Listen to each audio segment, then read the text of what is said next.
Says excellent connection. I don't know what's going on. But once it does connect, we shall see. But once it does connect, we shall see. But once it does connect, okay, I don't want to get no crazy multipliers in there. Some of y'all might be watching the wrong live stream, and I have no idea what happened here. But let's get rid of those right there. So it should disappear, and most people should be coming over to this side, which we shall see here soon. We shall see here soon. Let me see. I'm checking around, ladies and gentlemen, because there was some strange stuff that was going on online while I was pulling all this up. It's really, really weird. Let's see. No, doing decent here. I see Natalie Dawson in the house. I see Sandy in the house. What's going on, Stephen D, Carl Tadlock, Lance Sherman? All of you guys are in his house. Standing Bear says hello and good day. Hello to you. Greetings from Vacaville, Cali. Elizabeth Getty's in the house. Nevada Badger, C. Fryer, Mike Teflife, Mike the Life, W Squared, Gary Longenecker, Teresa Krieger, Cheryl Hooks, Mike again. Got Oklahoma Chicken Cam in the house. Says howdy from Oklahoma. Hope you guys are all doing well out there. Michelle Atkins from Fayetteville, North Carolina. Clifford Leach, hi from Birmingham, UK. Anna Miller says hello from Missouri. Blue says ayo. David Saldivar. I hope I said that right. American Girl is in the house. Got Teresa again, Melissa Sanders, and again, Dave Allen from my family, my mom's side of family, home state, Tennessee. James Army from California. Diane Hall is in the house. Valdosta. Al Richard send over. I have no idea what that first name is. It says good day from Mansfield, Ohio. I can see you is in the house. Myrtle Beach. Nicole M. Lusher is in the house. Louis Bush is in the house. Leaf Man is in the house from Olympic Peninsula, Washington. Hope you guys are all doing well. Shout out to all of you that are in here right now. Appreciate you guys all being in here right now. We got a few things that we're going to go over here. And as I'm just reading off some of the names, it's allowing the YouTube, hopefully, to put the notification out to you guys that I am live right now. Standing Bear is in the house. As a Lakota Sui, I support President Trump. Tammy D is Tammy taken in from Texas. Michael Wisely, or Wisley, however you say, I think it's Wisely. Mike from Wichita. Kara Wheeler says hi, Ty and all. Trisha Whistler, hello from Centralia. Woo! Centralia, if I'm not mistaken, Centralia, I might be getting mixed up with Carlinsville, but Centralia, I think you guys have the most winningest basketball team in the state. Blessings from the free state of Florida. Absolutely. They told me you were on. Lance Sherman. Okay, thank you for letting me know that. American Girl from my city, Chi-Town. Joy Hartledge from Louisville, Kentucky. I was just there when them tornadoes came through. We were at the Staybridge Hotel, and we got to see y'all lovely casino. Trump 2024 from Norwalk, Cali. Hi from New York, Kim. And Bernoni, Anthony G. Robert Rappel from Illinois. Snooky Dickerson, love the channel. Good to hear the truth for a change is in the house. Kimmy Joe says hello, everyone from Indiana. Jeremy Rose, hey, Ty from New Whiteland, Indiana. You know, ain't no black people living there. No, I'm just joking. I'm joking.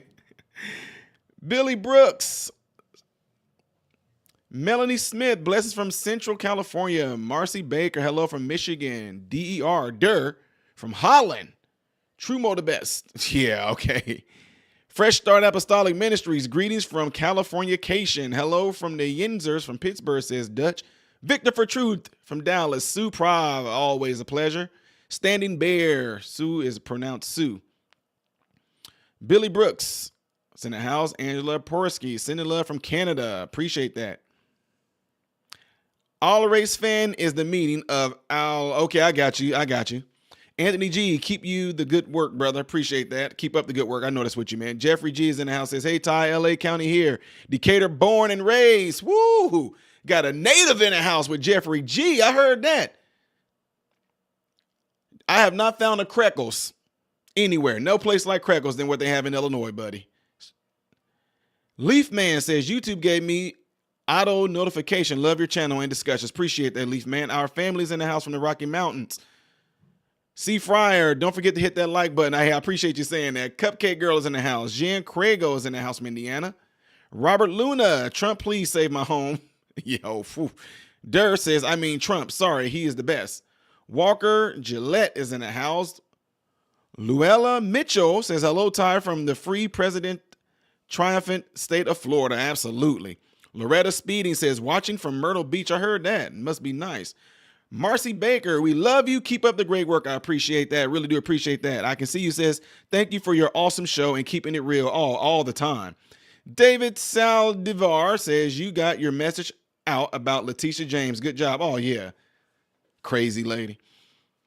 Psychotic lady. Ricky Graham says, MRM live. Let's get it. Trev Terror, New York State here. We need to liberate this state from all the clowns. Absolutely 100%. Again, I appreciate every last one of you guys all being in here. Jack Wolf says, hey, everyone, MAGA starts with you.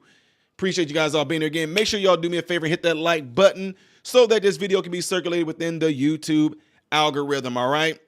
So, got a couple of things we got to talk about here. What I want to do first, though, is make sure that when I pull up anything from the internet, that you guys are able to see it.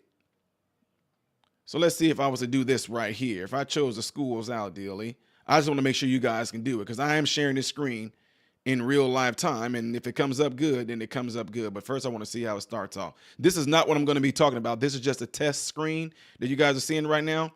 Okay, not too bad. Okay, not too shabby. Okay, there we go. All right. We'll roll with that. Okay, let me get rid of it right now, though. All right, so it has been a crazy few weeks for me. And when I say crazy, I'm saying it in a good way. I'm saying it in a good way. And what I'm saying that for is, okay, I need to stop sharing the screen over here. What I'm saying that for is because I can say that probably for the last odd some weeks, I've been having a lot. It's been increasing in intensity as far as the places that I'm going to speak. Don't get me wrong. Usually when I go and speak, I have a mixture of races that's in the crowd or the audience per se, right? Mixture of races. Lately, it's been like overwhelmingly, I say at least 70 to 80% blacks. And I keep on getting the question about Donald Trump. What has Trump done? What has Trump done? What has Trump? And the thing is that what makes a lot of people upset that get this question that are black, a lot of people take it almost as if a person is questioning them per se. Y'all know what I mean? Like some people say, Ty, so what has Trump done for black people? And what people like to do is like people like to take offense like as if they're saying like, well, Trump hasn't done nothing for black people. When you get asked that question, a lot of times you have to check yourself and make sure that you are not taking it that way. So when someone comes to me and says, so what has Trump done for black people? They're not asking that in the sense to test me. A lot of them are asking in the sense out of they didn't know. They're wanting to know what is it that Trump has done for black people, right? So let me pull something up right here.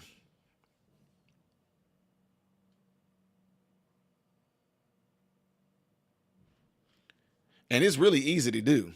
A lot of people just don't want to take the time to do it. They don't want to take the time to do it.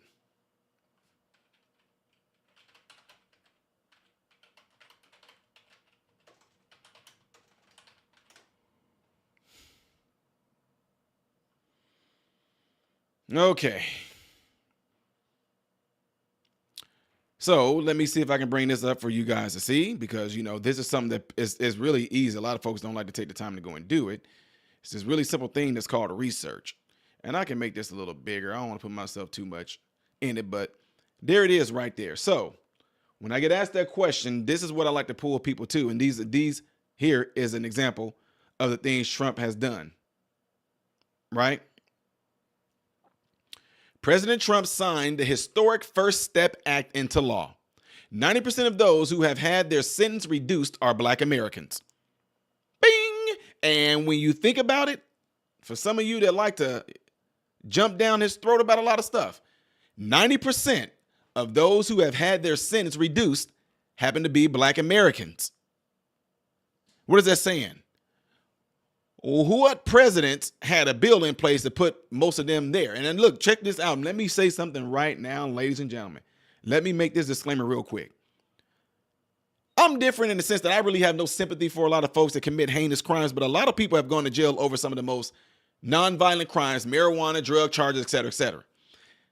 Joe Biden had a crime bill in place that completely just was towards Black folks. Now, they could have easily said Trump reversed what Biden did right there when Biden was just in the Senate, right? 90% of those who have had their sentence reduced are Black. First Step Act shortens mandatory minimum sentence for nonviolent drug crimes.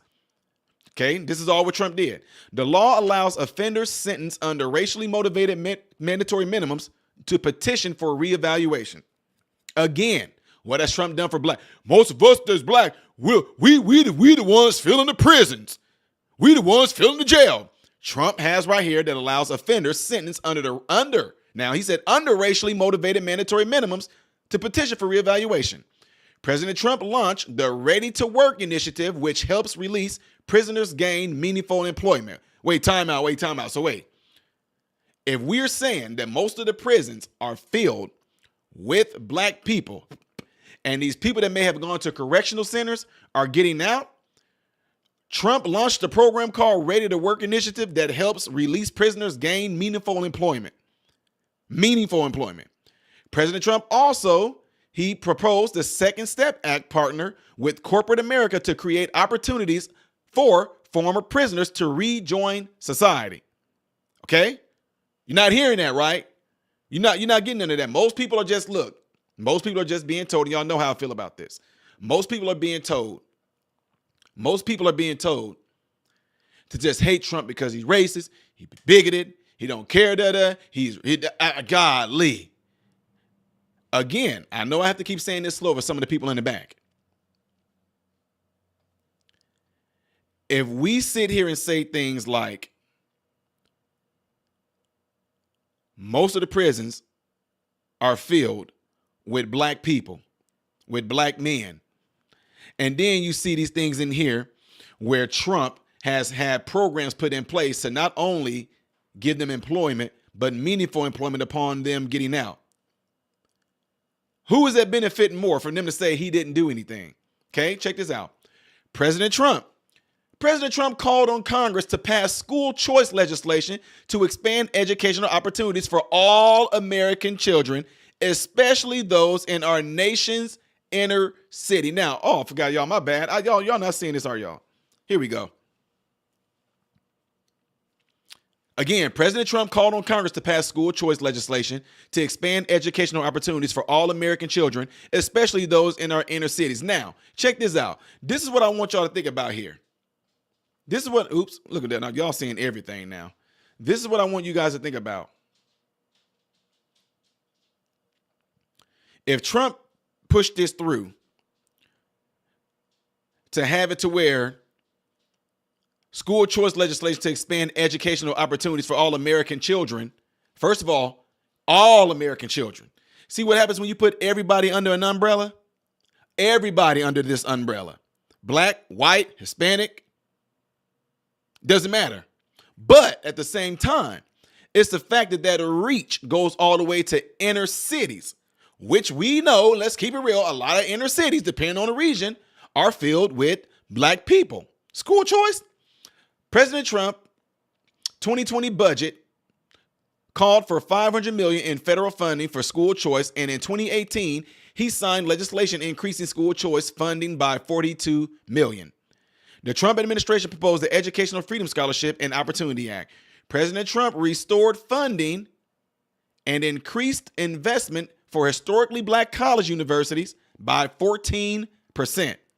The Trump administration provided more than $500 million in loans to HBCUs through capital financing programs. Now, while I'm reading that right now, for some of you that are in here right now, some of you Negroes, let me ask you a question, black folks. Did Biden or Obama do any of this? I'm not even right now Biden. I'm talking about when Barack Obama was president. I'm the first black president. Came from Chicago. Yes, we can. Yes, we can. Can we get funding for black colleges? No, you can't. I don't really care about you Negroes like that. Seriously. Did you hear about the first black president now? The first black president. Yeah, you heard me right. The first black president. Everybody, he black. We here. We made it. We didn't shout. No more singing. We shall overcome. We have overcome. We got a black president. Things gonna get so much better for black people. Ooh, he came out of Chicago, so you know he gonna cut down crime on Chicago. You know he didn't do a goddamn on thing for you Negroes. What Barack Obama did was made racism in this country become inflamed is what he did. And he didn't do nothing for your black butts when it comes to your colleges. But Trump is a racist. Trump's the one that's the racist now? Okay, we're going to keep it going. Some folks don't want to hear this. You don't want to hear the truth. President Trump, notice I said restored funding and increased investment for historically black colleges and universities by 14%. The Trump administration provided more than $500 million in loans to HBCUs through the capital financing program. President Trump worked with the HBCUs to protect $80 million in Title III carryover funding. President Trump signed the Future Act into law, which permanently funds HBCUs and simplifies the FAFSA application.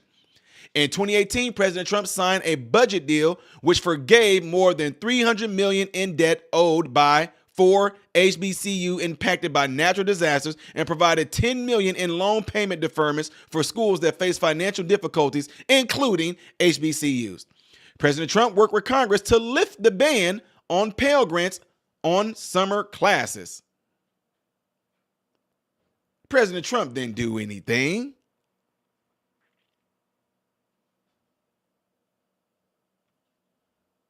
He has not done nothing. That's what they'll tell you, right? All day long. This is what they tell you. But you don't get to hear any of that. You don't get to see any of that because guess why? Guess what's you know why you don't hear anything about all these things that Trump did? What's going on, Deadwood, my friend? Why don't you hear about that? Because it's constantly being overshadowed. It's constantly being suffocated out by mainstream media, by social media. There is hardly anyone besides myself and other people who just like to put the truth out there. There's hardly anybody that's telling you guys. There's hardly anybody that's showing you guys all these things that Trump did for black people. Now, check this out. I want to show y'all something else. Show you something else.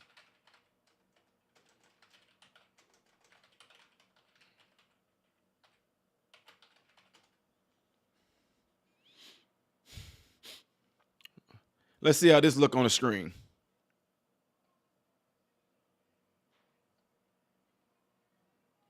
Check this out. Haha. I know they don't want a lot of y'all know about this. Hit that like button for me right quick. There's 500 of you guys in here right now. Do me a favor and please hit the like button. Hit the like button.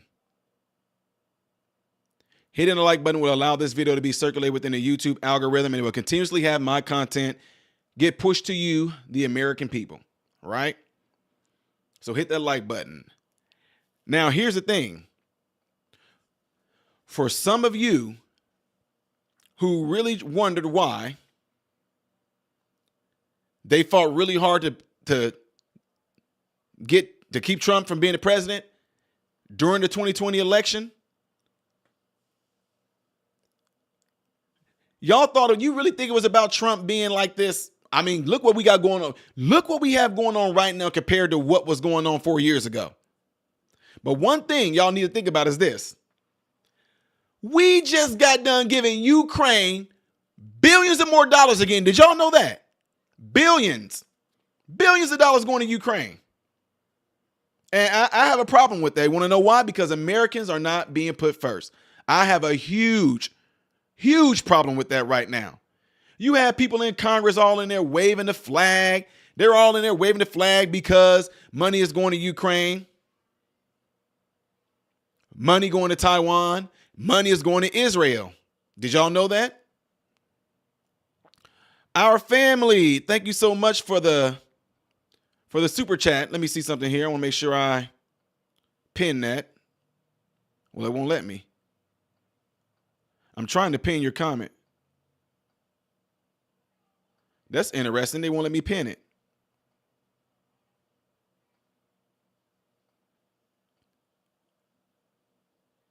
Wow. Our family gave $20 as a super chat, and I really appreciate you, and God bless you for that. Now, check this out. They just approved more money for Ukraine, and they gave money to Taiwan, and they gave money to Israel. The Congress it just passed, waving Ukraine flags and everything. Billions of dollars, right? Billions just went to Ukraine. Both D and R parties use black folks as political pawns. Keep going, MRM. Love from Canada, bro. I want to move to the U.S. I'll trade you places. No, I'm just joking. I don't want Trudeau. No. So check it out. Look, you should know something, ladies and gentlemen. You should know something when both parties to an extent do not like Donald Trump. But what a lot of people don't know is this. They fought tooth and nail to keep Trump from running for president the last election, right? And you see that Trump lost, okay? He lost. Biden got the most votes, more than Barack Obama. He got the most votes, more than Barack Obama. Biden did, okay? So follow me on this. They really lost their minds, ladies and gentlemen. You can go back and look this up if you want to. They really lost their minds and went astronomically crazy when Trump said he was getting ready to reveal something called the Platinum Plan that was getting ready to completely change Americans' lives, and especially for the low income and the black. Michael McLean with the $2 super chat. I really thank you for that. Appreciate that. Really do appreciate that. $61 billion, if y'all don't know, went to Ukraine. And other money went to Israel and money went to Taiwan. So let me get back on this. Trump was getting ready to introduce something out there called a Platinum Plan, ladies and gentlemen. And when he did that, the government lost their rabid minds. And so this is going to show you right here too. This is going to show you why they lost their minds, why they were so pissed off, why they really fought to make sure that President Trump was not going to get back in that goddamn on White House. And it's because of what you guys see right here. Right here. This is one of the biggest reasons, because the Democrats would not be able to play off of black people once this thing was going to be put in place, especially if black people were going to take advantage of it, which, trust me, they were. The Platinum Plan, President Trump's pillars, is opportunity, security, prosperity, fairness, right? Opportunity says by achieving historic employment levels for black Americans, as well as increasing access to capital for new businesses, President Trump has been committed to ensuring all black Americans can achieve the American dream. Security. By signing into law the celebrated First Act, the one I just read to you guys, the First Step Act, President Trump has brought common sense criminal justice reform to American people for the first time in decades, while ensuring that our streets and communities are safe for families and business owners. Number 3 is prosperity. As the first president to provide long-term funding, let me say that again, for you Negroes, that Trump is so racist. As the first president to provide long-term funding to historically black colleges and universities, this administration continues to seek immediate and generational advancement for black Americans. So let me talk about that a little bit. For you Negroes to get mad. The first president to ever do this? But did y'all hear that Biden is doing it? Did you hear that Barack Obama did it? Huh? Did you hear that George Bush did it? What about Bill Clinton? What about George Bush Sr.? Did you hear about any of them doing something like this?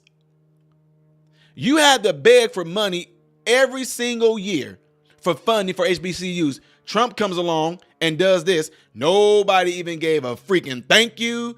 No, let me not say nobody. The HBCUs know this. This is the reason why people got pissed off when Donald Trump showed up at the Chick-fil-A in Atlanta near the HBCUs, and the black people flooded there. Do y'all know what I'm talking about? Black people flooded there. Why? Look what he did. As the first president to provide long-term funding to historically black colleges and universities. Fairness, as demonstrated through his actions to initiate investment into opportunity zones, as well as address health disparities, wage gaps, and necessary education reforms. President Trump works every day to advance a fair and just America for black people. Why? Because some of the biggest complaints that black people were talking about were, we don't have access to better health. And then here it is, he's rolling out. I'm telling you, once this was being, especially this other part, some of it he already did, but this other part that was being rolled out, it's the reason why I'm telling you, some Republicans too, did not want this to happen. Why? Because they bank off of black people. They bank off of you. The more you stay poor in disenfranchised area, the more you have less access to school choice, the more money these people are going to bank off of you, because they sit there and put up these bills and so-called fund money for these particular type of schools, and that money goes right back to them. It's the same thing they're doing with Ukraine. You really think that $61 billion is going to go to Ukraine? You really don't think that money is going to end up somehow being washed and funneled right back into those politician pockets? Republicans included. That's why it doesn't make sense. I told you, I'm not going to say their names. I have some people who are in politics right now that are very fun of me and my channel. I met them. I've talked with them. I shared the stage with a lot of them. And I'm telling you right now, they will tell. I know for a fact that this is the game that they play, because you have to think about this. Why do you think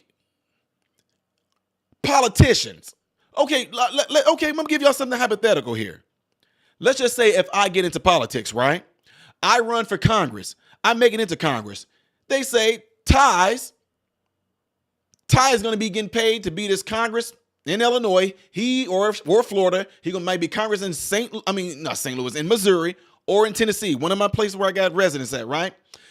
If you were to find that I was Congress in one of those places and they say Ty is going to be being paid a salary of $110,000 a year, you find out in about 5 years I'm all of a sudden a multi-millionaire. And then you find out that Ty was one of the people that said yay to money going to Ukraine. Ty was one of the people that said yay with money going to Israel. Ty's one of the people that said yay with money going to Taiwan. Ty said no to give funding money to seal up the southern border. Ty said no with money going to Maui, Hawaii. Ty said no with money going to Palestine, Ohio, East Palestine, Ohio. When you think something is a little strange there? When you think it's something that's strange there? People that are in politics really become into the mixture of being what I call barely 100,000-aires.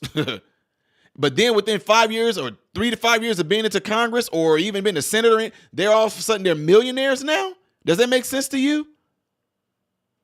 No. That money is being brought back right back into their pockets. How are you going to be in war? How are you going to be in war? Ukraine in war and Zelensky got like yachts and stuff. Anyway, let me not get on. Let me finish this because the focus of this is supposed to be the big question that a lot of people want me to hit on was this, and I don't do this very often. President Trump promised to, says, President Trump's promise to Black America over 4 years, increase access to capital in Black communities by almost $500 billion.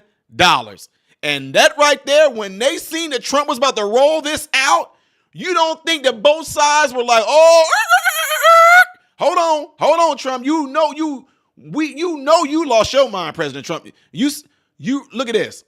Look at this. See that? See that? Increase access to black communities by almost 500 billion. You know they looked at Trump like, hold on now, Trump, you messing some stuff up here now. You gonna completely mess up you gonna completely mess up the Democratic plan right there, Trump. Have you lost your mind? So if they were already not wanting Trump to run for president again, they want to have everything come against him. This right here, I guarantee you, this was a straw that broke the camel's back. There is no way you are getting ready to pour $500 billion into black America, Trump. You are not about to. Do y'all know what $500 billion would do for 12% of the population? Let's see. 3 million new jobs for the black community, creating 500,000 new black-owned businesses. They're not seeing this. Safe urban neighborhoods with highest policing standards. Increase access to capital in black communities by almost 500 billion. Commit to working on Second Step Act. Access to better education and job training opportunities.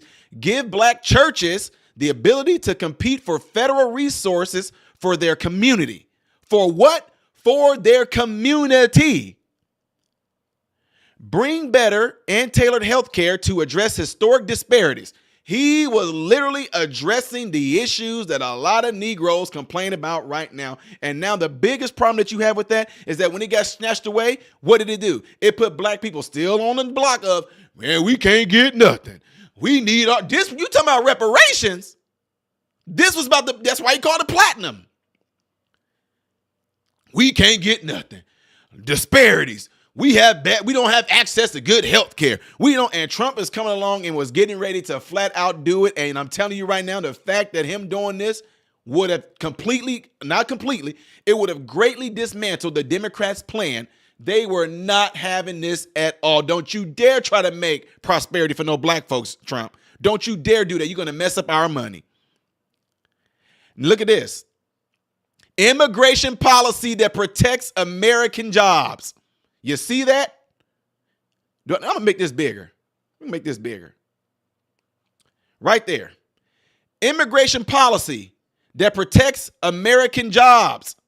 Ladies and gentlemen, can y'all tell me right now what food company, What food company literally fired Americans and hired in illegal immigrants?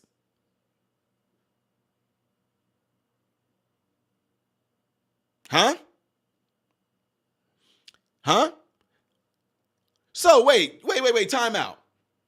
You're telling me that not only was this money going to be going towards black folks, but it was going to be going towards Americans, period, to protect their jobs? It's kind of strange. Like he kind of felt that something was coming. Yes, a lot of you guys in the comment section, I appreciate you guys all doing that. A lot of you guys are saying, Tyson, you're 100% right. Look at that.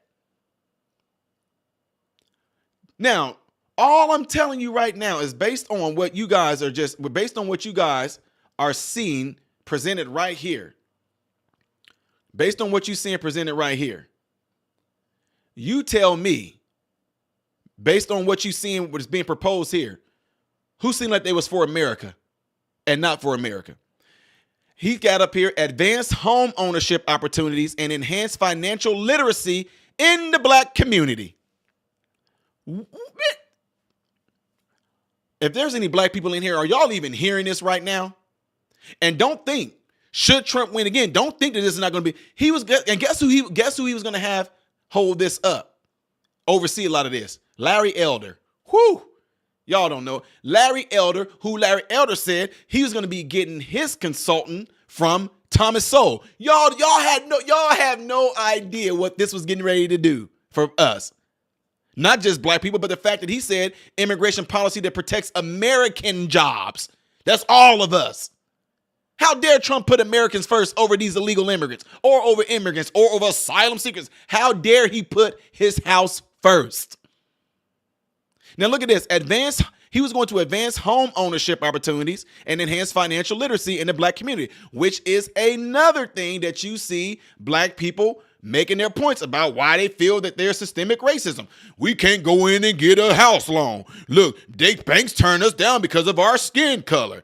And yet he was getting ready to put something in place that was going to advance that. By the way, you not being able to get a home loan has absolutely nothing to do with the fact that of your skin color, because before banks and everything see a skin color, they see something called a credit score, and they see something called an occupation, and they see something called a how long you've been at that occupation. That's what they see. Okay. Anyway, again, it seems to me, based off of a lot of talking points that I hear black people talk about, that they complain about why we are in these disparity type circumstances, they clearly, to me, they look like they were going to be addressed. They look like they were going to be addressed. Now, let's go ahead and move on down here. Black economic empowerment and access to capital, which underneath there, it says jobs, jobs, jobs.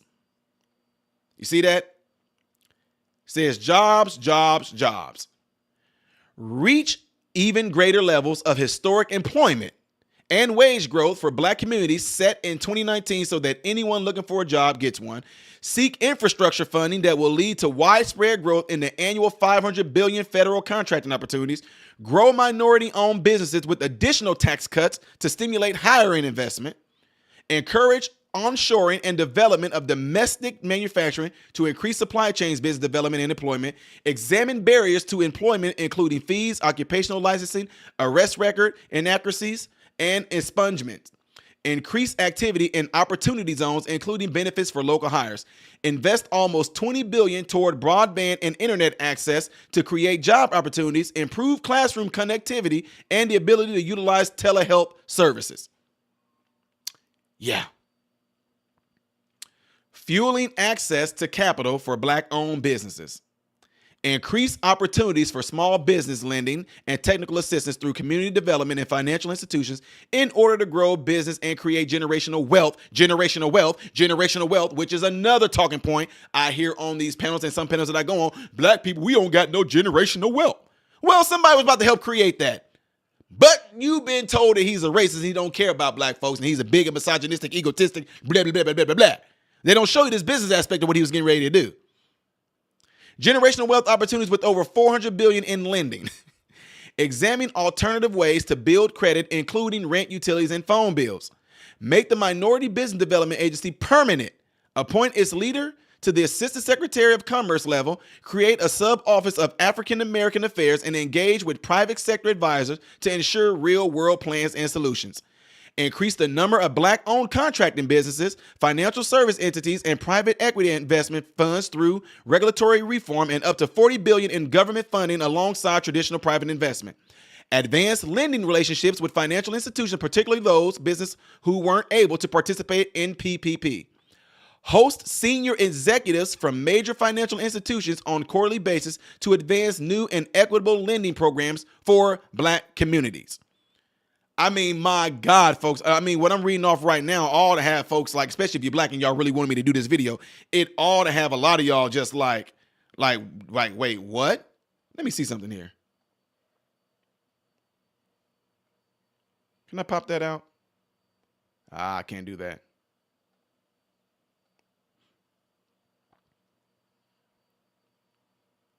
Hit that like button while you're in here, ladies and gentlemen. Please hit that like button. Let's go on. More education opportunities. Education African Americans can choose.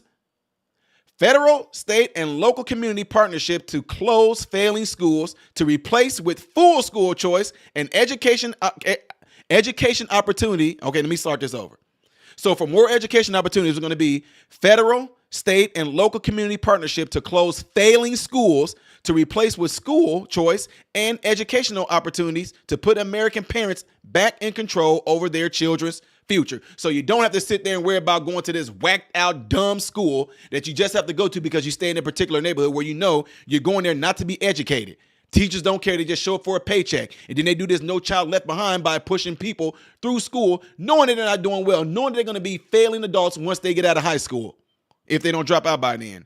increase child care tax credits, and provide greater access to quality preschool. Education African Americans can afford, continue to protect the vital role of historically black colleges and universities. Spur innovation ecosystem by connecting minority institutions with the federal government's broad range of scientific and engineering research and development. Increase the amount of Pell Grants and allow for vocational employment and second change homecomers. Advance targeted apprenticeship and job training programs. This is what was about to go down, ladies and gentlemen. But again, I'm going to keep on saying it because I want the people in the back to hear it. But again, you're not going to hear this on mainstream media. You're not going to hear this in the news because they don't want you to know that this is what he was going to do. You want to know why? It's a reason behind that. Imagine this. Imagine if everything, I'm not even done yet for one. I'm not even done yet. But imagine if major news networks were to take time and roll this out and let the whole dang on United States nation know that this is what Trump was getting ready to do. This right here, ladies and gentlemen, was going to be able to show you who really are racist per se. This was going to show you right here.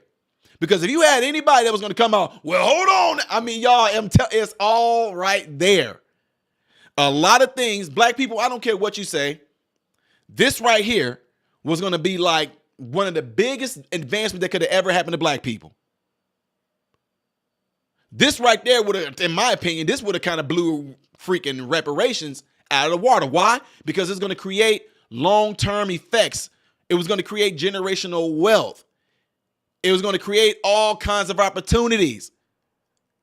My God, if the news would have ran with this and told you this, they know that if they would have released this out and let everybody know that this is the plan that Donald Trump planned on doing for Black America, and don't forget, and Americans, period, because Americans were thrown in there. If they would have known, if you, the American people, would have known that this what was getting ready to be rolled out, it would have changed the whole perspective on how a lot of people see Trump and how they've been pretty much indoctrinated to view Trump. I know. But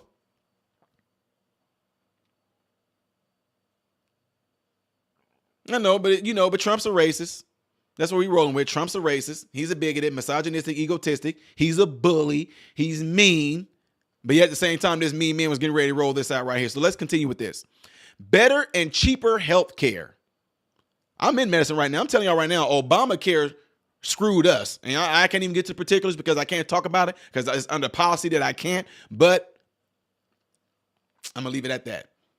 Obamacare hurt how we get reimbursed in medicine. Anyway, better and cheaper health care. Affordable care you can trust. Reduce costs and improve access to quality health care through HRSA. Deliver real price transparency so you know the cost before care is received. How many y'all, I told y'all, I'm in medicine right now, ladies and gentlemen. How many of you guys, you don't even got to ask y'all. I know this for a fact. I direct over facilities, right? Y'all have no idea that when we have to do like a customer quality assurance, you guys have no idea how a lot of people's biggest issues is they just cannot believe how much they bill were. They're like, I just came in and just got what they thought might have been a melanoma on my wrist. The dermatologist she numbed it and she scraped it and put a Band-Aid over it. And you telling me that cost me $4,000? So what I'm saying that for? A lot of people get hit with bills after they had something done. Now I know y'all say, well, Ty, those of us that got Medicare and, Med-Aid, blah, blah, blah, blah. I get all that. Some of y'all got 90-10, some of y'all got 80-20, some of you guys have co-pays. Those on Medicaid, woo. Look how y'all being treated. Let's keep it real. Medicaid. Look how you guys are being treated. Think about it. One of the craziest things we face right now in medicine is a lot of people that are on Medicaid, you are not going to get what you definitely should be getting when it comes to healthcare a lot of times. For example, you have a stroke. It's really bad. You go to the hospital. The doctor's going to do everything they can to save your life. I don't look for one. Let me kill this myth here, ladies and gentlemen. In medicine, doctors, nurses, nurse practitioners, physician's assistants, physical therapists, all those people that have direct clinical, direct care for a patient, nobody is going to treat you any different because of your payer source. Nobody's going to treat you any different. Who is going to treat you different are those that are over your insurance. They tell us what we can and can't do. So when I go back to this scenario that I just gave you, we got patient A, we got patient B. Patient A is Medicaid. Patient B has the best insurance. Both of those patients have a stroke. Whatever the doctors need to do to save their lives while they are in the hospital, they are going to get their lives saved. Okay? But you got to go through something called rehab or physical therapy after they had their stroke, depending if they had right side weakness, left side weakness. The point is, let's just say both patient A and B both have right side weakness, some type of paralysis. Patient A with Medicaid is definitely going to be limited on how many therapy visits they can get, if they get any. Patient B with the good insurance is going to get all the therapy they need, all three disciplines: physical therapy, occupational therapy, speech therapy. You're going to get it 2 times a day, physical therapy and occupational therapy. Both going to be about 30 minutes to an hour apiece. When both of them, patient A and patient B, discharged from the hospital and they have to go to a facility such as a skilled nursing facility, where they go to these facilities to be rehabbed, to get more physical therapy, occupational therapy, or speech therapy, what happens when they arrive to those facilities is their insurance get ran there too. Hit that like for me. Hit that like button for me, ladies and gentlemen. Hit that like button. Hit it. So when both of them go to the nursing home, both of them are expecting to be rehabbed. Well, guess what? The patient that has Medicaid, nope, not getting it. The patient that has Medicare, traditional, they're getting all the therapy. So do you think that's fair? No. And that's the reason why I want to bring up this point, is because a lot of times these people have to do something called private pay. Patient A,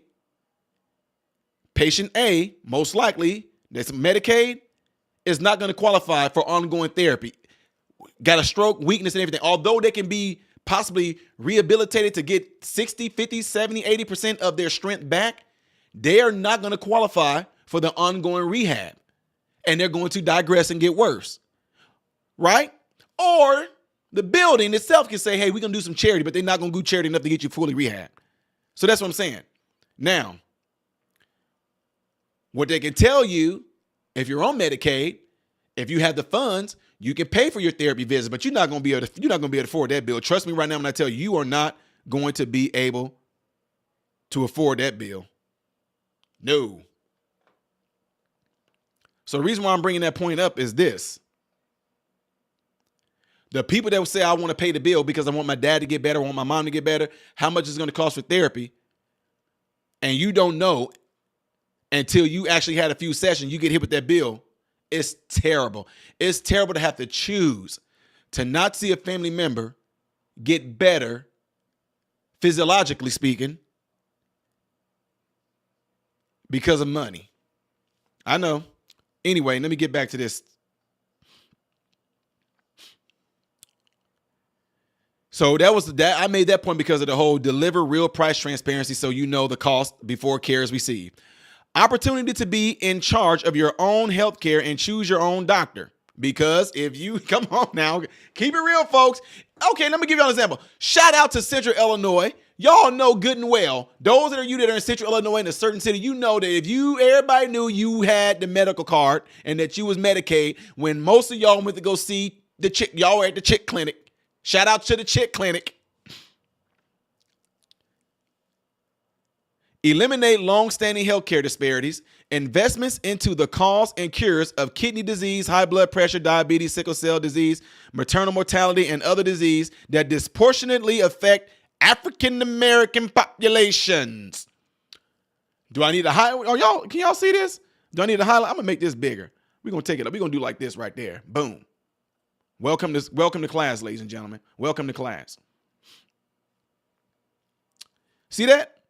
Investment into the causes and cures of kidney disease, high blood pressure, diabetes, sickle cell, these right here. In other words, these diseases right here that disproportionately affect African American populations. But he's racist. Barack Obama didn't do that. Biden is not doing that right now. Clinton didn't do this. Bush Sr. didn't do this. Huh? Where was this $500 billion was going where? I told you. It was going to affect a lot of people. It was going to affect how a lot of money is being made. Right here. Increase access to telemedicine and innovate technologies to empower patients with flexibility and tools for better health. Now, the reason why I bring it up, and thank God I'm in this field because I know what I'm talking about, because this is something that we currently do right now, ladies and gentlemen. That's this.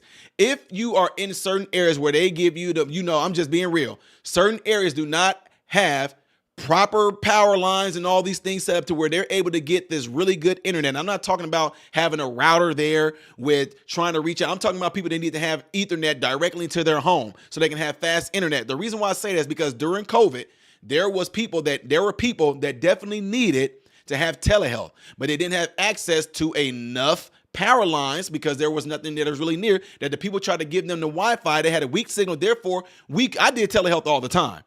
And we could tell, I'm just being real, we could tell based off of where people lived who had better internet connectivity than those that didn't. So the reason why I'm bringing that up, because right here, the fact that it said increase access to telemedicine and innovative technologies to empower patients with flexibility and tools for better health. Now, earlier, I showed you guys up in this same $500 billion platinum plan where he was actually going to increase internet services by putting better towers, better poles, better lines there, right? In these inner city areas. But he don't care about black people. I know. Go down a little further. Public-private partnership to develop healthcare facilities in low-income areas. What does that mean? A lot of times, I'm just being real, you're not going to find too many, clinics near black disparity areas. There is some clinics you're going to find, you know what they're called? Planned Parenthood. Oh, they'll put facilities like they're near black people so you can delete your children. They'll do that all day long. But as far as like emergency clinics, now they'll put them like near some convenient area. Like they put them in random places. You might see a Walgreens, a Chili's, a Chinese place, and then right next to that place, an ER clinic. Defend religious freedom exemptions to respect religious believers and always protect life. Y'all don't know what he's talking about there, do you? Don't know what he's talking about there, do we? Defend religious freedom exemptions? Because this is what y'all don't know. Do y'all know how many people were denied access to keeping their jobs because they didn't want the Fauci, ouchie, hokey pokey clot shot? I know they don't want me talking YouTube going, y'all, I'm telling y'all right now. Let me just say this real quick. I really do appreciate you that have already hit the like button. To the ones who have donated through the super chats, I really, really, really, really do. What the heck is going on here? I really do appreciate you guys for the super chat. And the reason why I say that is because when I'm talking about things that I'm talking about in this particular video, guess what? YouTube is going to demonetize the video because they don't like this information out. They're going to say advertisers don't find that what you're talking about right now is something that they're blah, blah, blah. YouTube makes that determination for them, not the advertisers themselves. Anyway, because a lot of people who wanted to keep their jobs but didn't want the Fauci, ouchie, hokey pokey clot shot, they use religious exemptions and the jobs turned them down. But it's okay because they are able to sue, which you guys are not hearing about there right now. A lot of places have completely sued their employer.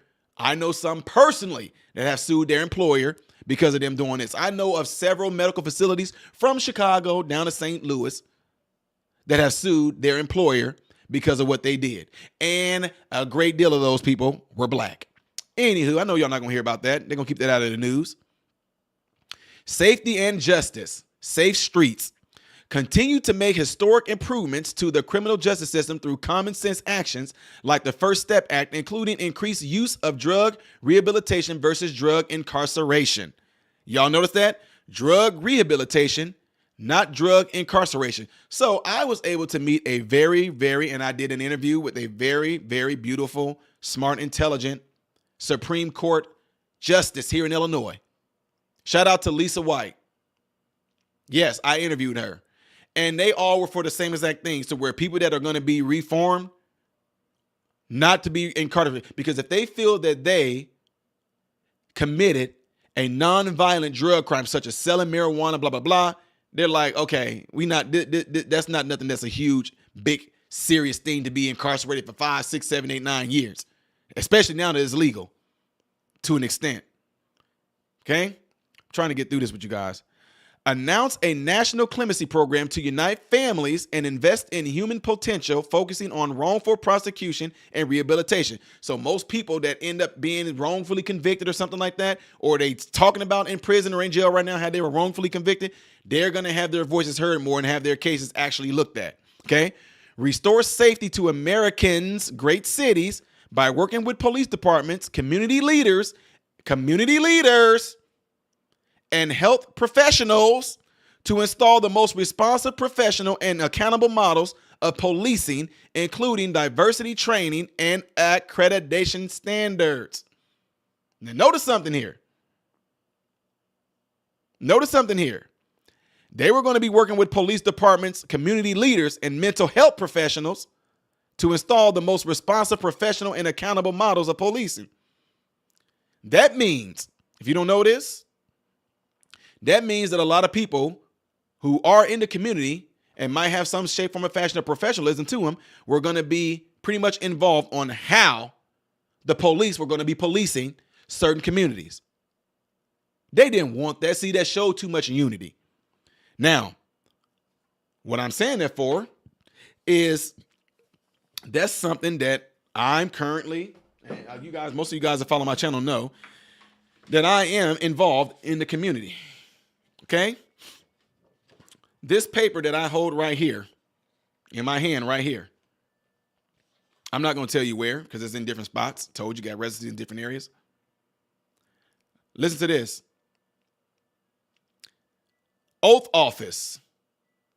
I, Ty Smith, have been appointed to the Office of Public Safety and Community Relations Board in this city.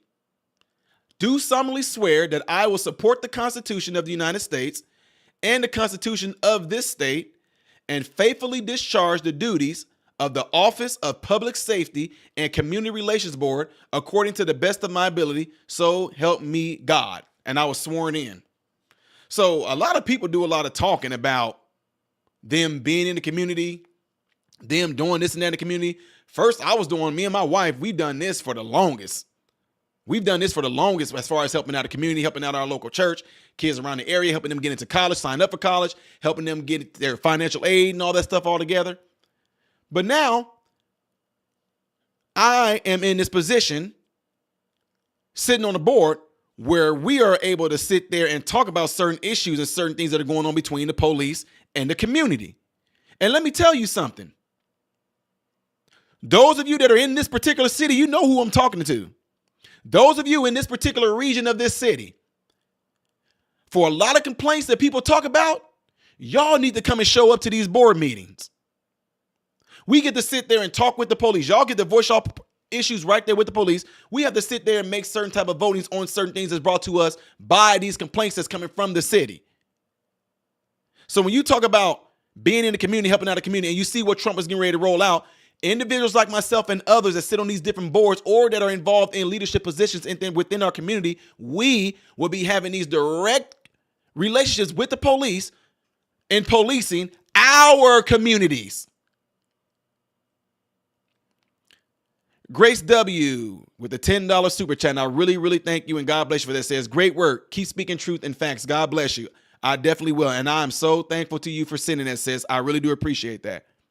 So I'm going to conclude it, but I have to put that off to the side because people need to understand you have too much nonsense going on right now not to let people be informed. There's too much nonsense going on right now.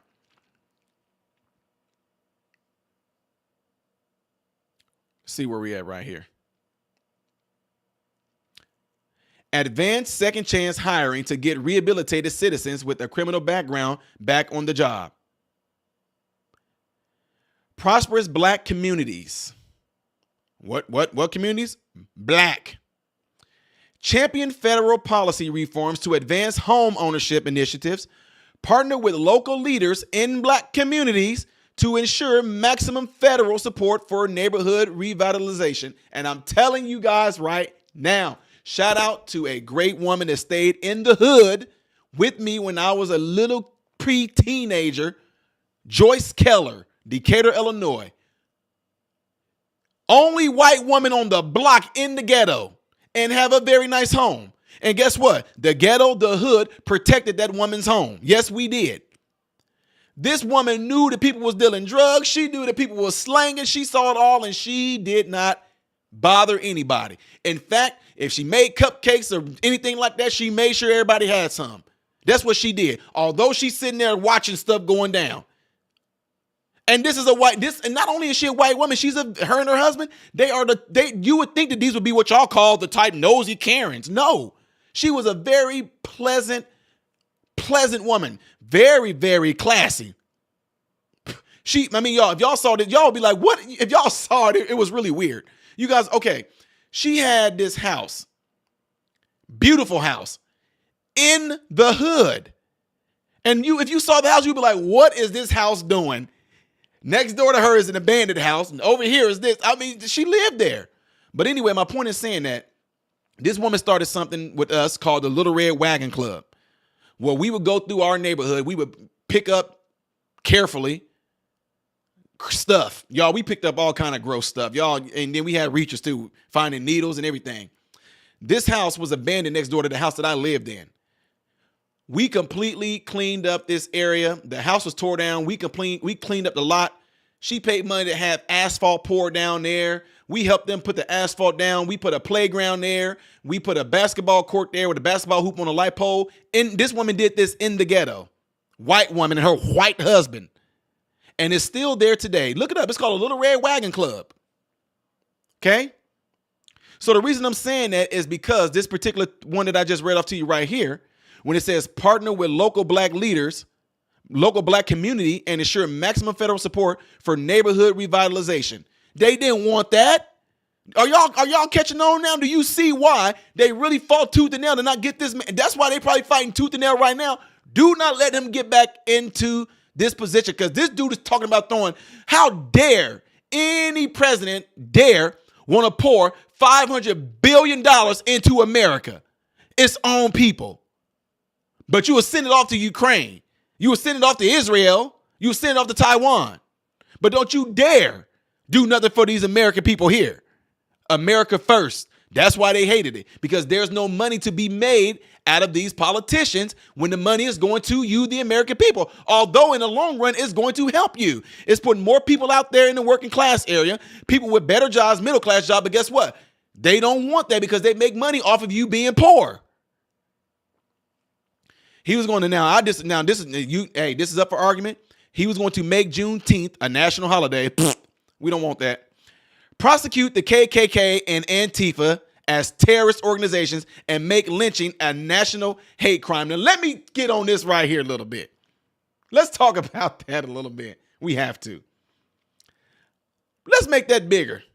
For all you folks out there, Trump is a racist. Trump is a racist. Trump is a racist. Wait. Prosecute KKK and Antifa as terrorists?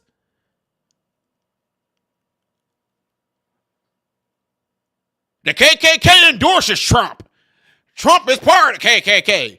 Go and do your research and find out what president right now said that the KKK Grand Wizard was his mentor. Go and look up who Hillary Clinton said is a great mentor of hers.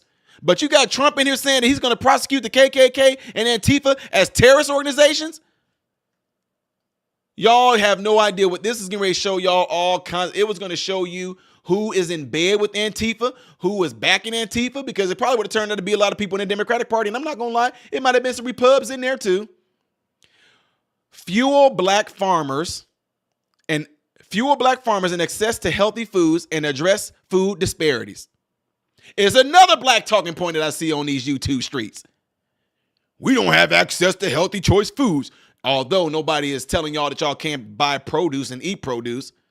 But still, just for the sake of the argument, the fact that one of the things he was going to do was fuel black farmers and access to healthy foods and address food disparities. Favorable trade deals to bring back manufacturing jobs and help black contractors, farmers, inventors, and consumers defend religious liberty and African-American churches that lift the conscience of our nation and collaborate with cities and counties to address mental illness and substance abuse. That, ladies and gentlemen, right there was going to be the whole deal that Donald Trump was going to do in what they call and what he was calling the Platinum Plan. Some of that stuff from the Platinum Plan was already rolled out. It was already rolled out. And it was already happening. But this right here is all I wanted to do, was to show you guys why there was a huge push to make sure that Trump was not going to be back in place. Now, some of y'all might say things like, hey, I know Trump was getting ready to do all these things by bringing businesses to these areas, school choice to these areas, to these areas, but you still would have had the same people. Nope. You want to know why? Do you know, come on, look, listen. I know that in Chicago, here in Chicago, look, listen up, Chi-Town.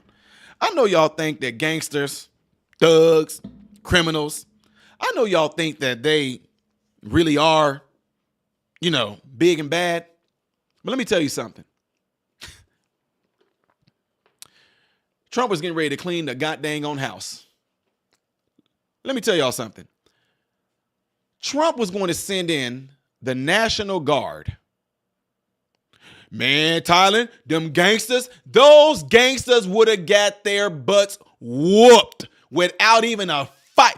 Do you even know what it means when the National Guard is coming in to help clean up the streets so that you can have safer communities? What were the gangsters going to do? Them gangsters would have got gangsters. I don't care who they are, GDs, VLs, the old school, the Latin Kings, the four corner hustlers. I don't care who you talking about. Bloods and Crips, whatever you want to call it. If he would have sent the National Guards to Chicago to help clean the streets off, it would have been an easy clean. You got professional, state-of-the-art trained military folks against some gangsters that don't know really how to even shoot guns. You really think that was going to be a fight? Come on now. Stop. Just stop. Stop. So my point in saying that is this. When you say, oh yeah, if all those businesses would have came there, all those businesses, but the people that lived there would have no, he was cleaning it all up. That's why he was going to be in cahoots, working with black community leaders, working with black churches, with them working with the police to help police our communities better. Now, some of y'all might wonder, if Trump was going to do that time, why didn't he? Because Lori Lightfoot and a lot of people in Chicago, which is a whole lot of black leaders, said no.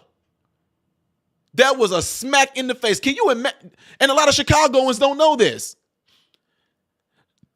Can you imagine people who you thought had your back? Lori Lightfoot, chief of police, I don't care, the captain of the garbage company, city council financial person, whoever, most of these people were black. And Trump is getting ready to send the National Guard there to help clean up the cities so that more black people can be safer. And you had your black leaders say no. But guess what? Chicagoans didn't even know about it. Chicagoans didn't even know about it. Because why? All they knew is Trump was a racist. Trump said there's good people on both sides. Bull crap. No full context. And then these local people who make money off of you Negroes, black people in your own communities are pimping you, black people. They are Al Sharpton and Jesse Jackson and people like that. They are making money off of you. Your own pastors and leaders of y'all churches are making money off of you. That's why they didn't want this to happen, because you wouldn't have had no need for them.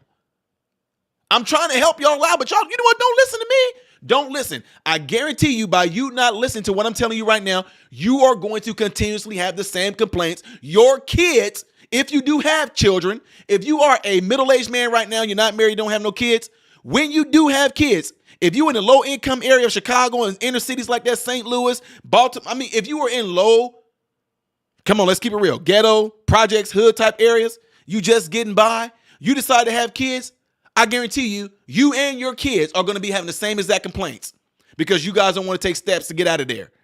You talk like you do, and boy, let me tell you something. Should you get out of the hood and to get on the projects like I did, be ready for flaming arrows to be shot at you because people get pissed off that you actually do make it out of that predicament. They get pissed off because you made it out. You become a traitor. You become a skin folk, but not kin folk. You become an Uncle Tom, a coon, a bootlicker. You are going to become all those things, all because you successfully got out of the ghetto on a physical level and on a mental level. So that's why you got to make sure that in this life, black people, white people, you have to make sure that in this life, you are going out and you are going to reach the top for you and yours. If you have to abandon family, you have to abandon friends so that you can become successful yourself and you can have a successful family, you best do that because nobody is going to come and save you. So what I said therefore is this, black people, in the black community, how much longer are y'all going to sit at church and hear the same exact type of preaching?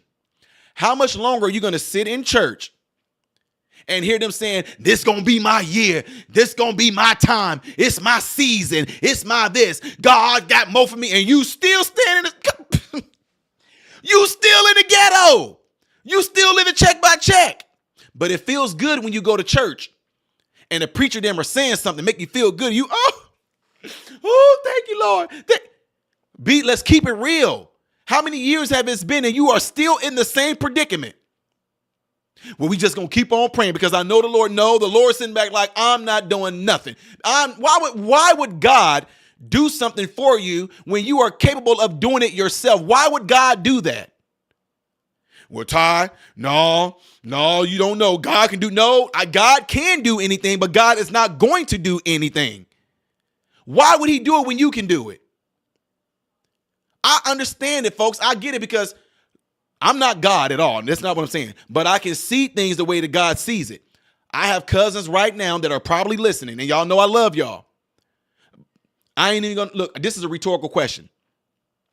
If I had cousins in here right now, and I said, how many of y'all did I help by giving y'all something? None. They'd be like, not us. I'll tell them all day long, what are you trying to do? I just need to hold something down, man, for what? Because, man, I'm trying to, no, you're not. No, you're not trying. So you want me to give you you want me to give you the money that I work for because of what? You capable of doing it, cuz? Here, I'll show you. No, man, you're not trying to do it then. You're not trying to get out of the ghetto. You're not trying to get out of the hood. People that are in these black churches, these black pastors are pimping y'all just like the Democrats pimp y'all. They all play the same games. They say stuff to make you feel good. They give you things to make you feel hopeful. They give you promises to make you feel like there is a future. And then look where you are right now. Joe Biden told y'all that reparations is going to be the biggest thing he's going to tackle when he got in office. Have your Negroes heard anything about it yet? No.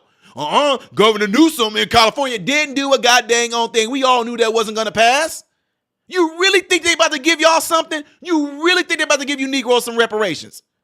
You really think that because your pastor says something in such a charismatic way, God and God's going to do it. Look at your neighbor and say, neighbor, it's my season. Look at somebody, tap him on the shoulder and said, you and we're going to be climbing over the mountaintop. 5 years later, y'all still sitting there in the valley. What are we talking about? Why? Because you are not trying to get out of that predicament. Let's keep it real. You are not trying to get out of the ghetto. You are not trying to get out of the trailer park. You are not trying to get out of the backwoods. You are not trying to get out of the hood. You are not trying to get out of the projects. No, you're not. But you will sit back and cry and complain as if you were. You are not even trying to get out of the spiritual issues that you're dealing with right now. But you will sit back and keep on telling people, I'm just going through. I just really need prayer. You're not trying to get out of it. Be real.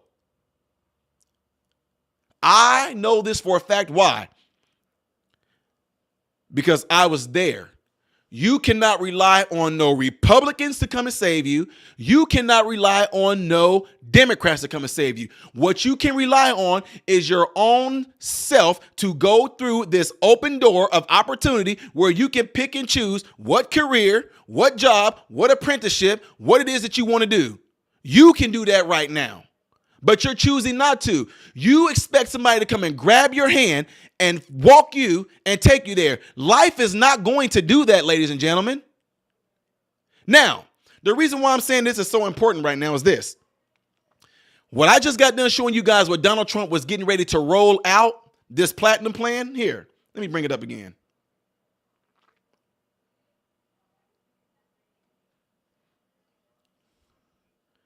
This. The reason why I wanted to show you guys this platinum plan and everything that Donald Trump was getting ready to roll out right here.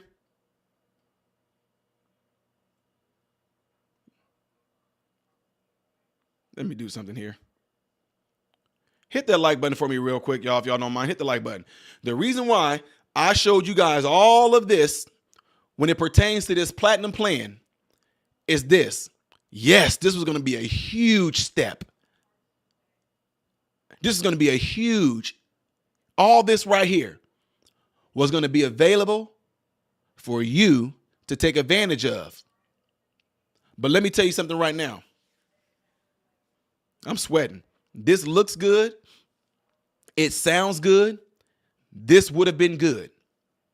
But black people, listen to me. What good would it be for all of this right here that's included in this platinum plan? What good would all of this right here be if a lot of black folks won't even walk through the door to go and take advantage of all this right here? What good is it? And this is where you have to think within yourself, who is telling you black folks to not go and pursue something like this? Huh? Who's telling y'all not to go and pursue something like this, black people? Huh? You tell me which party right now is discouraging you not to go after opportunities like this. So we'll take this on out of the way right now. All right. Let me move that out of the way. Hit that like button, ladies and gentlemen. Hit that like button. Not Intimidated says, keep it up. Not Intimidated. I really thank you for that super chat right there. $5 super chat. Really appreciate you for doing that. God bless you for that. This plan. Oh, somebody said bring it back up. Okay. That's not it. I'll bring it back up so y'all can read and look at it while I have it pulled up and while I'm running my mouth on this. So this is what Trump had in place. But my point is saying all that is all these things right here that you see, all of this that you see rolled out right here. What good is it when you can't even get black people to walk through the door to take opportunities like this?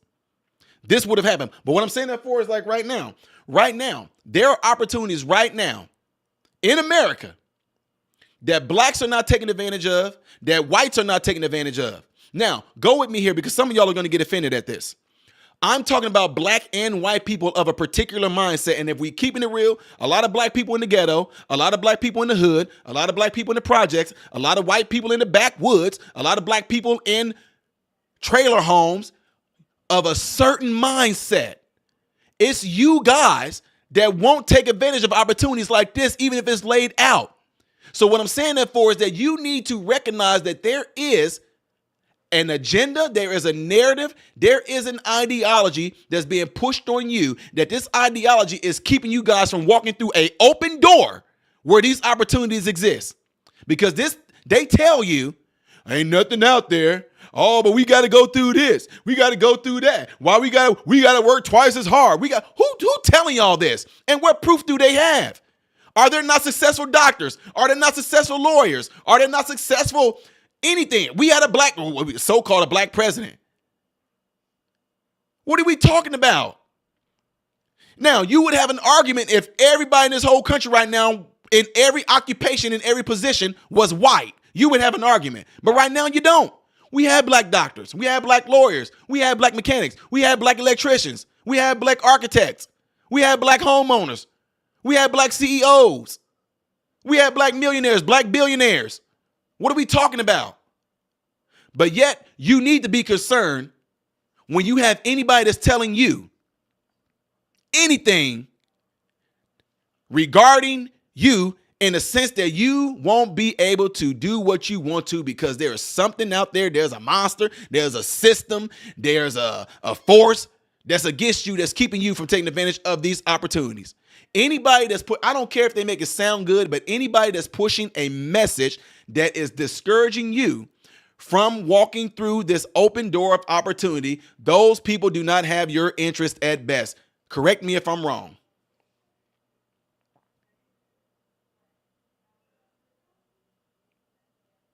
When you have somebody coming to you guys saying things like, black people are suffering, black people are going through this, they're going through that, and we need to do better. And y'all, woo, yep, that's why I'm voting for him. And they get up there, I don't feel no ways tired. I come too far from where I started from. Nobody told me the road would be easy. I don't believe he brought me this far to leave me. When you got people up there trying to project and actually trying to pander to black people, you should know right then and there. But when you got somebody up there literally just telling you, what do y'all have to lose? This is what I'm going to do. That's it. Donald Trump is not trying to throw y'all a concert. He's not trying to give you booty shaking artists. He's not trying to give you none of that. He's simply just telling you, this is what I'm going to do. Kamala Harris, Joe Biden, all of them, they're giving, what are they giving you? What are they giving you Negroes? Concerts. Inviting y'all to the White House and putting on sexy red. Joe Biden, of all the intelligent black people in this nation right now, to do an interview with, Joe Biden chooses Cardi B. That's the best we can do. But you know what? The reason why they do it is because y'all don't know this. A lot of Democratic politicians have been trained by the people that we looked up to the most, the people that we put our trust in, the thing that was the very rock of the black community, pastors. That right there, ladies and gentlemen, that is the cancer that was able to metastasize into the Democrats, and the Democrats use that to their advantage because they do the same exact tactics that a lot of pastors do on you black people right now. They do it on you right. They say stuff to make you feel good. They give you things to give you that good feeling inside. They put on concerts. They give you entertainment and all that. And guess what that does? That gives you something that deoxygenates your brain. You don't reason really well. Therefore, you don't make rash decisions. You're doing these decisions based off of emotions. And guess what they do? We can pimp and play black people off of their emotions. If we get them pissed off, we can take advantage of black people by having them vote a particular way. If we get them pissed off, we can get black people to tear up their own neighborhoods. If we piss them off, we can get them to destroy their own mom and pop shops. If we make them feel good by giving them concerts and promising them extra food stamps, then guess what we can do? We can get them to vote for us. If we just make people feel good about us possibly giving them reparations, we can get black people to vote for us. We're 4 years in. What have you Negroes gotten?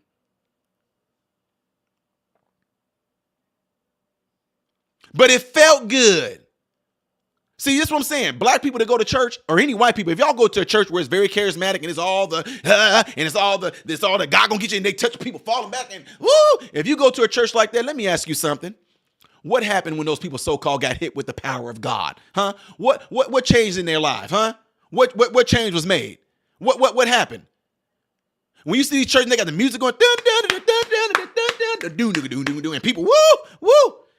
Why are you still struggling after that? Why are you still struggling 3 years down the road from that? Why? Huh? What's changed? But guess what? If you keep on re-triggering that feeling, euphoria in church, it gives you the sense that you are getting better or something feels good. It's the same exact playbook that the church gave to the Democrats that the Democrats are using. I'm not saying Republicans don't use it either. See, the Republicans really didn't have to do anything to win. In other words, Republicans never needed blacks to win. Therefore, the Republicans didn't care. Let's keep it real. Republicans, I repeat, Republicans never needed black votes to win. Therefore, the Republicans just didn't care. And you want to keep it real? When Donald Trump first won, Donald Trump, black people, I'm just telling y'all, Donald Trump didn't need black people to win. Black people, Donald Trump didn't need you to win. He didn't. But what you should be saying is, why would he reach out? Some of y'all not getting this. I'll say it slow. Hit that like button if you haven't hit it yet. Donald Trump, the Republican Party, never needed black people to win an election. They never needed it. But the fact that he took out to target black people should let you know something. If I don't need you to win, yet I'm extending my arm out to help you, shouldn't that be something to tell you that I'm not racist? Shouldn't that be something to tell you like, wait a minute, there's something behind this. If this man didn't need our vote to win, why is he reaching out and trying to help? Some have to be behind that. On the other hand, if you got a party that's telling you all this stuff they're going to do for you, check this out. Listen. This is what I'm telling y'all. When I say the Democrats learn how to pimp black people from the black church leaders, this is how they do it. Sounds the same. Watch this. I promise you guys are going to have this. We're tired of being down and out. You're tired of what's happening to you.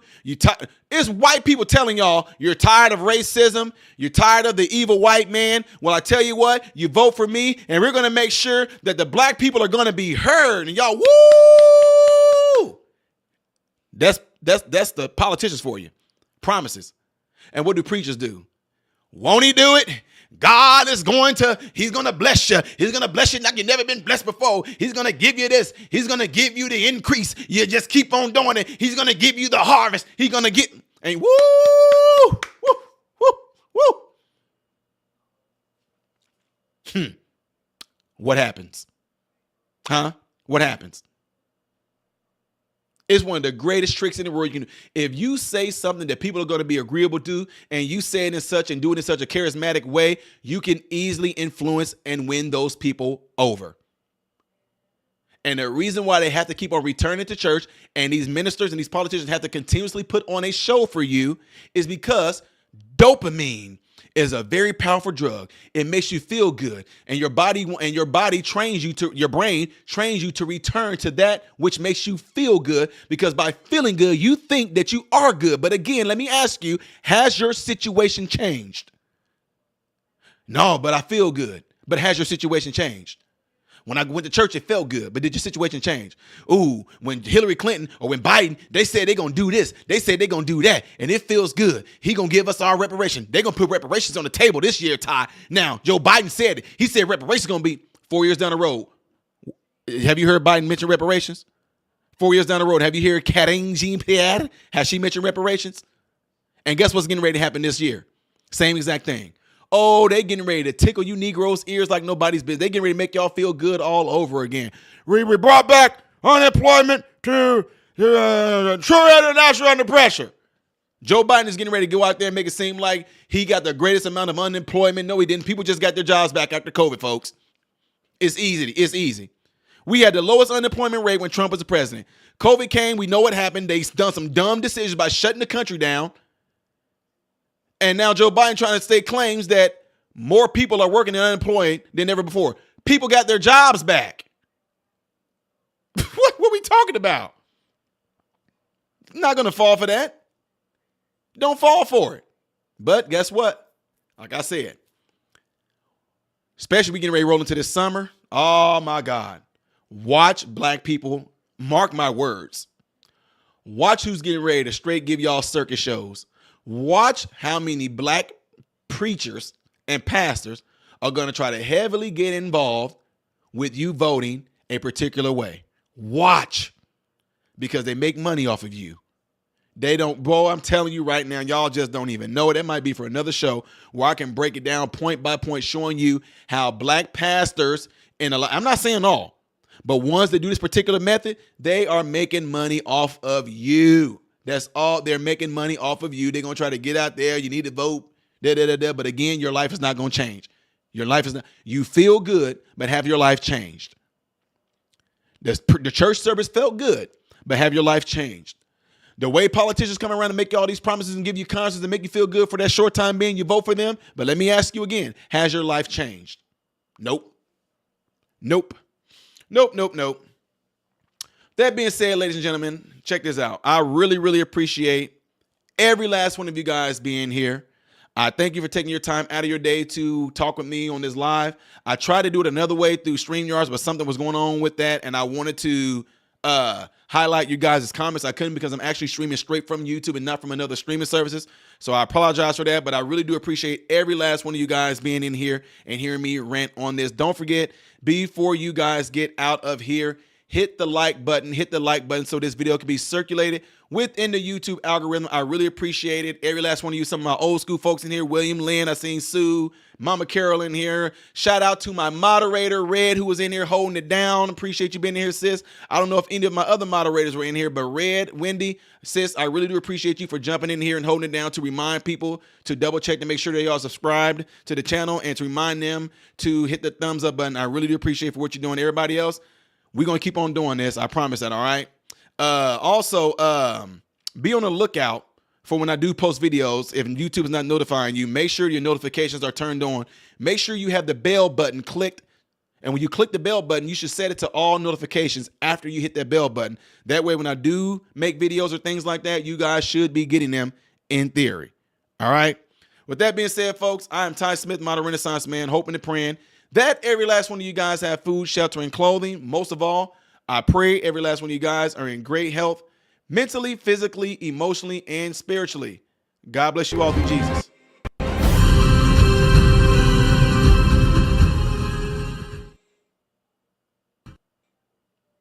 What's going on, everybody? So, hey, check this out.